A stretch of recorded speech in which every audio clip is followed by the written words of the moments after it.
തമസ്സകറ്റണം, വെളിച്ചമാകണം. കലുഷ്യകാലമിൽ വസിച്ചിടുന്ന സോദരേ, നിദ്ര മാറ്റി കർമ്മനിരതരായി മാറണം. തമസ്സകറ്റണം, വെളിച്ചമാകണം. കലുഷ്യകാലമിൽ വസിച്ചിടുന്ന സോദരേ, നിദ്ര മാറ്റി കർമ്മനിരതരായി മാറണം.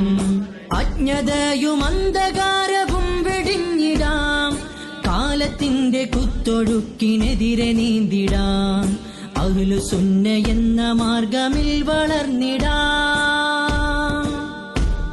മുൻഗാമികൾ പകുത്തു തന്ന പാതയാണതോർക്കണം. സമസ്ത എന്ന സത്യമാർഗമെന്ന് നാം അതോർക്കണം. മുൻഗാമികൾ പകുത്തു തന്ന പാതയാണതോർക്കണം. സമസ്ത എന്ന സത്യമാർഗമെന്ന് നാം അതോർക്കണം. നേർവഴിക്കു നാം വിളിച്ച പേരതാണ് സമസ്ത. ആ നേർവഴിക്കു നാം വിളിച്ച പേരതാണ് സമസ്ത.